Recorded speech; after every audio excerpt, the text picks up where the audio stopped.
Muchos creen que el dinero lo resuelve todo, que una mansión enorme y una cuenta bancaria infinita pueden curar cualquier herida. Pero, ¿y si te dijera que hay vacíos que ni el oro más puro puede llenar? ¿Y si el mayor dolor de un hombre poderoso no fuera perder negocios, sino descubrir que su propia hija lo llama tío, porque no lo reconoce como padre? Lo que estás a punto de escuchar no es una historia de riqueza, sino de redención, de heridas que gritan en silencio y de un amor que tardó demasiado en llegar. En el corazón de una mansión que parecía un mausoleo, la vida se había detenido. Alejandro, un hombre marcado por el poder y el silencio, vivía con la culpa de un pasado que nunca enfrentó. María, una madre herida, había criado sola a su hija Isabel, llevándola en brazos con dignidad, pero también con cansancio. El destino los obligó a reencontrarse, ella buscando un plato de comida para su niña, él descubriendo que su mayor herencia no estaba en cifras, sino en una verdad que lo sacudiría hasta lo más profundo. Esta es la historia de un hombre que firmaba contratos sin mirar, sin saber que esa misma indiferencia le había robado a una mujer su sustento y a una niña su infancia. Es la historia de una madre que luchó contra la adversidad con orgullo y de una hija que creció sin saber que su verdadero padre la observaba desde la distancia. Y sobre todo, es la historia de cómo el amor, cuando decide despertar, puede transformar un mausoleo en un hogar lleno de vida. María llegó a la mansión con pasos inseguros, como quien pisa un suelo que no le pertenece. No entró por sí misma, sino por la necesidad de su hija. Isabel debía comer, y aunque su orgullo la mantenía firme, el hambre de la niña la empujó a aceptar aquella puerta abierta. Ramírez, el viejo mayordomo, la recibió con un gesto duro, casi de piedra. En su mirada no había hospitalidad, sino juicio. Era como si cada rincón de la casa gritara: «Ustedes no encajan aquí».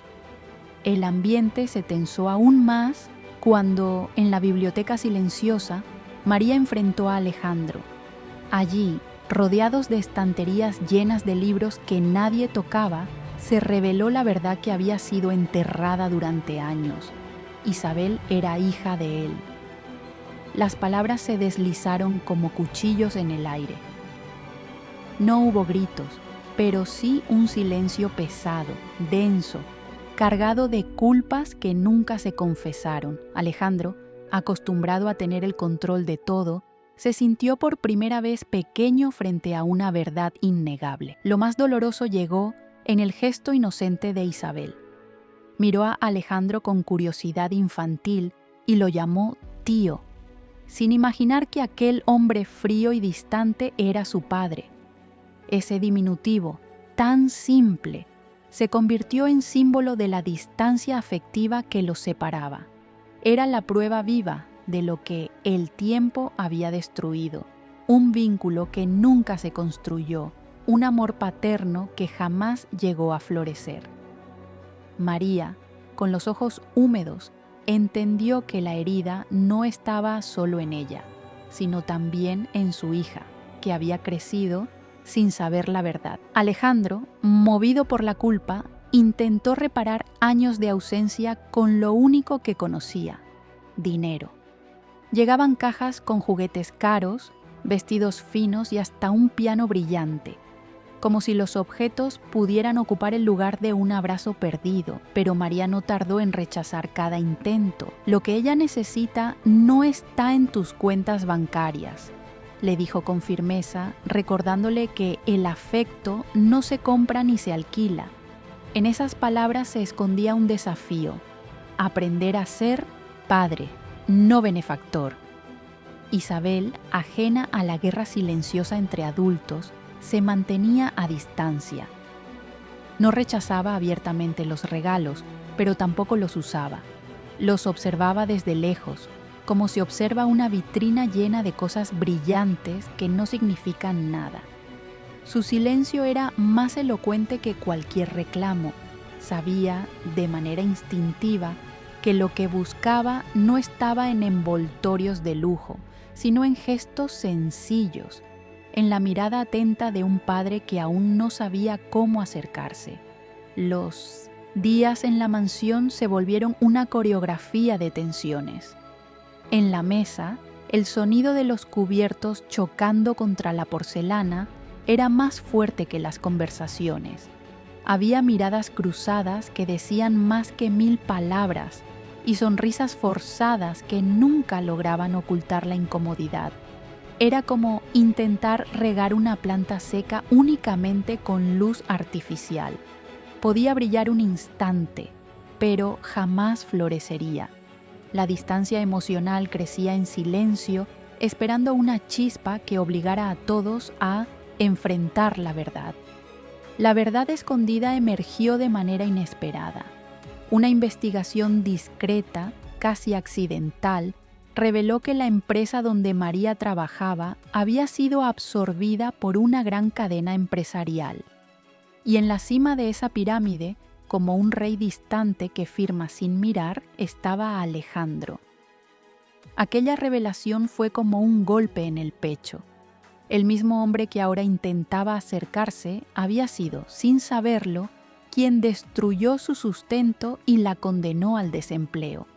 El enfrentamiento fue inevitable. María lo miró con rabia contenida y le lanzó palabras que pesaban como piedras. Tú firmaste sin ver, y con esa firma destruiste mi vida. Alejandro, acostumbrado a órdenes que nadie cuestionaba, sintió por primera vez el filo de la culpa clavarse en su piel. No había excusas.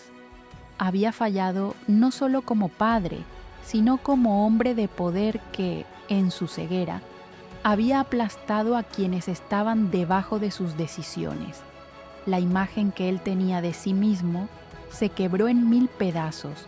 Lo que creía ser generosidad y responsabilidad se revelaba como indiferencia disfrazada. La analogía era clara. La misma mano invisible que lo alimentaba también había asfixiado a otros. Alejandro, en silencio, entendió que sus pecados no eran solo de abandono familiar, sino de un sistema que lo había convertido en verdugo sin que siquiera lo notara. La caída del héroe había comenzado, y con ella el inicio de una posible redención. Alejandro comprendió que los cheques y los regalos no construirían lo que había roto. Decidió entonces cambiar de estrategia. En lugar de dinero, comenzó a ofrecer lo más difícil para él, su presencia. Al principio, sus gestos parecían torpes, casi ridículos. No sabía cómo sentarse en el suelo a dibujar, cómo sostener un crayón sin parecer incómodo. Se descubrió a sí mismo como un extraño en su propia casa, pero cada intento era una grieta abierta en la coraza que lo mantenía distante. Los primeros momentos juntos parecían improvisaciones de alguien que nunca había jugado.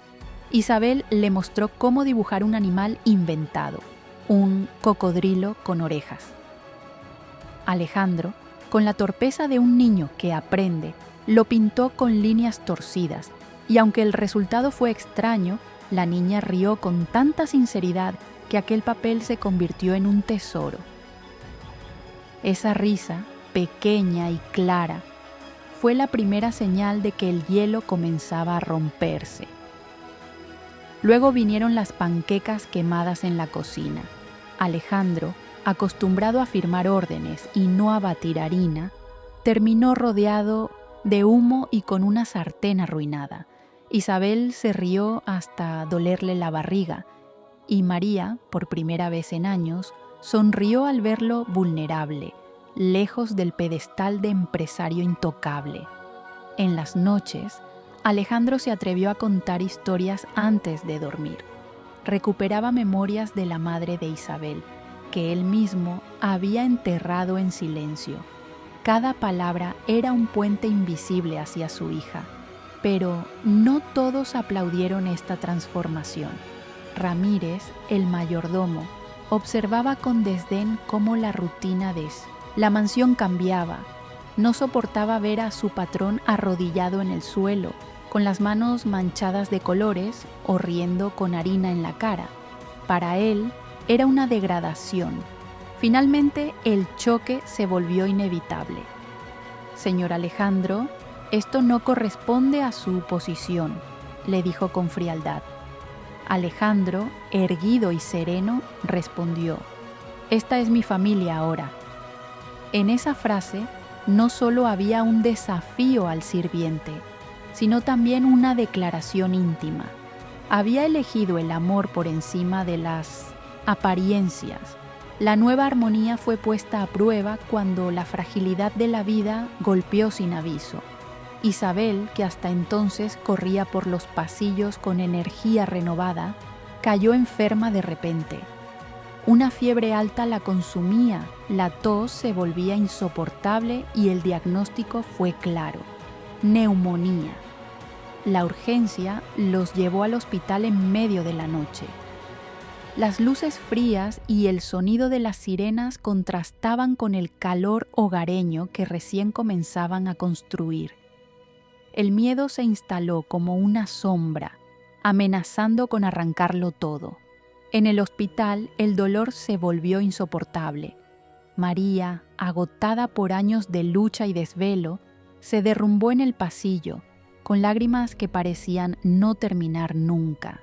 Alejandro, olvidando el orgullo que lo había gobernado durante toda su vida, se arrodilló a su lado, la sostuvo entre sus brazos y la llamó con un apodo que no usaba desde la juventud: Jo. Ese simple sonido los devolvió por un instante a un pasado donde aún se reconocían en el amor. Fue un instante de vulnerabilidad compartida, donde la dureza de ambos se deshizo ante la posibilidad de perder lo más preciado. Las horas parecieron eternas. El tic-tac del reloj se volvía una tortura. Pero finalmente, los médicos salieron con una sonrisa cansada. Isabel había resistido, la crisis había pasado. El alivio se transformó en un abrazo entre los tres, en medio de aquel hospital que se convirtió de repente en el verdadero altar de su unión. Ya no eran un empresario poderoso, una mujer herida y una niña distante. Eran una familia que renacía en el fuego del dolor. Desde ese día, Alejandro supo que nada volvería a ser igual. La salida del hospital no fue solo un regreso físico a la mansión, fue un renacimiento. Aquella casa, antes descrita como un mausoleo cargado de memorias tristes, comenzó a transformarse en un verdadero hogar. Los corredores fríos se llenaron de pasos pequeños y risas vibrantes. Las paredes, antes mudas, se impregnaron de voces que contaban historias y canciones improvisadas. Era como si el edificio entero respirara de nuevo después de años de silencio. María, con el corazón más ligero, decidió abrir un pequeño taller de pintura en los jardines. Los pinceles manchaban lienzos con colores vivos, como si cada trazo borrara una sombra antigua. Isabel corría libremente entre las flores, llevando en sus manos tanto pinceles como muñecas, mezclando juegos con creatividad. La mansión ya no era símbolo de poder vacío, sino escenario de sencillez compartida y afecto verdadero. El cambio no fue fácil para todos. Ramírez, el mayordomo que había observado cada alteración con amargura, comprendió que ya no tenía lugar en aquella historia. Su desprecio por la nueva rutina lo aislaba cada vez más. Finalmente, aceptó una indemnización y se despidió en silencio, derrotado por el ciclo que no pudo detener. Alejandro, al verlo partir, entendió que cerraba una etapa. No necesitaba sirvientes rígidos, necesitaba la risa de su hija y la compañía de la mujer que nunca dejó de amar. Bajo la sombra de un hipé florido, Alejandro tomó la decisión más sencilla y, al mismo tiempo, más trascendental de su vida. No hubo lujos ni testigos importantes. apenas la presencia del amor renacido. Con la voz entrecortada, pidió a María que se casara con él, no para corregir el pasado con papeles, sino para sellar un futuro en común. Que este círculo de amor sustituya el ciclo de dolor que vivía hasta hoy, dijo con los ojos húmedos, entregando no una promesa vacía, sino una rendición sincera. María, conmovida, aceptó sin necesidad de grandes discursos. Bastó su sonrisa y el gesto de Isabel, aplaudiendo con entusiasmo infantil para confirmar que la herida más profunda comenzaba a cerrarse. Ya no eran piezas sueltas intentando encajar, sino una familia que había decidido reconstruirse desde las ruinas. El hipé, con sus flores cayendo suavemente sobre ellos, fue el testigo silencioso de un pacto que nacía del dolor, pero florecía en esperanza. 2 años después, Mansión era irreconocible. En el cumpleaños número 11 de Isabel, los corredores se llenaron de globos, música y risas. Donde antes reinaba la frialdad, ahora la vida se derramaba en cada rincón. Alejandro, pacificado en su rol de padre y marido, observaba a su hija soplar las velas con un brillo en los ojos que nunca había tenido. El pasado ya no pesaba como condena. Se había transformado en cimiento de una nueva historia. Finalmente estaba en paz.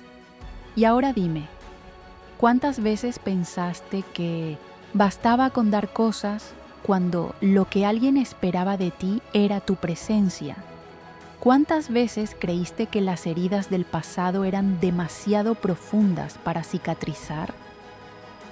Alejandro y María descubrieron que no era el dinero ni los lujos lo que podía salvarlos, sino la decisión de amar con verdad, aunque doliera, aunque llegara tarde.